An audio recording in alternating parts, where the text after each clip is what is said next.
नमस्कार दोस्तों। भारत में कई ऐसी जगह है जहां बारिश के महीने में भी जमीन सूखी पड़ी होती है तो कई एरियो में बाढ़ आ जाती है। दुनिया में इसी प्रॉब्लम को दूर करने के लिए 1943 में डॉक्टर शेफर ने रिसर्च करते समय गलती से एक ऐसी टेक्नोलॉजी को डेवलप किया था साल 1946 में, जिसे नाम दिया गया क्लाउड सीडिंग यानी कि आर्टिफिशियल रेन। अमेरिका, दुबई, साथ ही चाइना, इन सभी देशों में इस टेक्नोलॉजी पर तो कई हद तक सक्सेस पा ली गई है। साथ ही इंडिया में कानपुर में फिलहाल में आर्टिफिशियल रेन का परीक्षण किया गया जिसमें उन्हें सफलता मिली। लेकिन आखिर आर्टिफिशियल रेन कैसे कराई जाती है और क्या इस टेक्नोलॉजी से इंसान नेचर को कंट्रोल करके खुद के जीवन के साथ खिलवाड़ कर रहा है? Heating is already used in China and Thailand to tackle air pollution.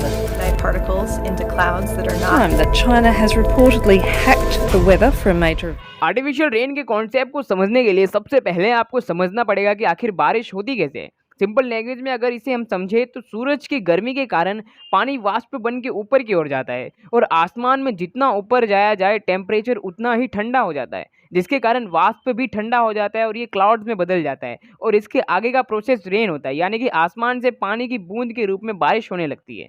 ये तो बात हुई बारिश के कॉन्सेप्ट की, लेकिन आखिर कैसे आर्टिफिशियल रेन की खोज हुई थी? 1943 में जब डॉक्टर शेफर रिसर्च कर रहे थे अपने एक प्रोजेक्ट एयरक्राफ्ट आइजिंग पर, तब उनके पास एक ठंडा बॉक्स था जिसमें वो मुंह से फूंक मार रहे थे। उन्होंने देखा कि जैसे ही उन्होंने बॉक्स में मुंह से हवा निकाली तो वो हवा मिनी क्लाउड के जैसे दिखने लगी। उन्होंने इसे थोड़ा एडवांस लेवल पर किया और इस बॉक्स में उन्होंने ड्राई आइज को रखा। ड्राई आइस नॉर्मली -76 डिग्री पर एग्जिट करता है, जो कि फ्रीजर में यूज किया जाता है और ये बहुत ही कोल्ड बर्फ होता है। जब उन्होंने बॉक्स में इस ड्राई आइस को रखा और फिर मुंह से उन्होंने हवा निकाली तो अचानक ये हवा स्नो के जैसे छोटे छोटे बर्फ के रूप में बरसने लगी और इस तरह खोज हुई थी क्लाउड सीडिंग की। ज्यादा रिसर्च करने के बाद साल 1946 में जब उन्होंने प्लेन से उड़ान भरकर अपने साथ 2.5 केजी ड्राई आइस को लेकर इसे नॉर्मल क्लाउड के ऊपर छिड़का ताकि ये क्लाउड ठंडा हो जाए और रेन हो जाए, सेम वैसा ही हुआ। उस एरिया में स्नोफॉल होने लगी और फिर न्यू और एडवांस टेक्नोलॉजी डेवलप हुई जिसमें ड्राई आइस के बदले सिल्वर आयोडाइड जैसे केमिकल को बादल पर छिड़का जाता है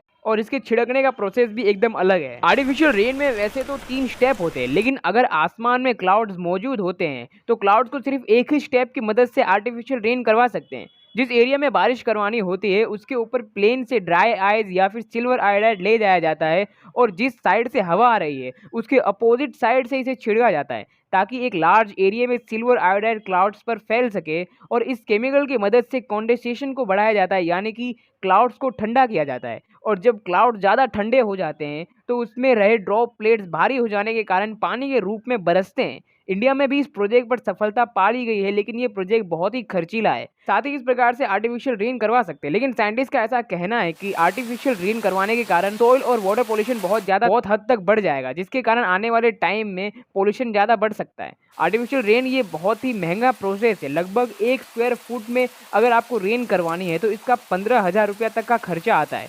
लेकिन इस टेक्नोलॉजी को कई हद तक रफ एरिया में बारिश करवा कर फार्मिंग की जा सकती है। वैसे क्या आर्टिफिशियल रेन जैसी टेक्नोलॉजी इंडिया में यूज होनी चाहिए या फिर हमें नेचर के हिसाब से ही चलना चाहिए? आप कमेंट में बताएं और सब्सक्राइब करें ऐसी और वीडियोस के लिए।